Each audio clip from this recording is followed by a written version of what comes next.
वहीं पार्लियामेंट की कार्रवाई से पहले आज इंडिया की मीटिंग होगी। सुबह 10 बजे इंडिया इत्तेहाद की आज मीटिंग है।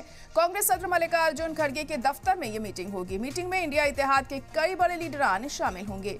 पार्लियामेंट की कार्रवाई और कई मुद्दों को लेकर इसमें चर्चा होगी। सरकार को घेरने के लिए बनेगी हिकमत अमली। तो बड़ी खबर आपको बता दें कि आज पार्लियामेंट सेशन से पहले यानी कि जो 11 बजे सदन की कार्रवाई शुरू होगी उससे पहले मीटिंग की जाएगी इंडिया इत्तेहाद की और सुबह 10 बजे मीटिंग का वक्त रखा गया है।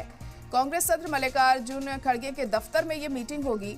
मीटिंग में इंडिया इत्तेहाद के कई लीडरान मौजूद रहेंगे और आगे की हिकमत अमली को तय किया जा सकता है कि सदन में किस तरीके से इन मुद्दों को उठाया जाए सरकार को घेरने के लिए। तो तमाम ऐसे मुद्दे हैं जिन्हें लेकर ऑपोजिशन पूरी तरह से हमलावर है सरकार पर और इस मीटिंग में यही तय किया जाएगा कि किस तरीके से इन मुद्दों को उठाया जाएगा और किस तरह से सरकार को घेरा जाएगा। तो सुबह 10 बजे ये मीटिंग होगी।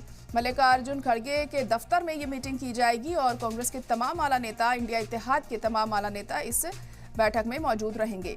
पार्लियामेंट की कार्रवाई और कई मुद्दों को लेकर इसमें चर्चा होगी। सरकार को घेरने के लिए हिकमत अमली भी इसमें बनाई जाएगी जाहिर तौर पर। और फिर जब सदन की कार्रवाई 11 बजे शुरू होती है तो उसके बाद किस तरीके से इसे हिकमत अमली को वहां पर लागू किया जाएगा, ये देखने वाली बात होगी।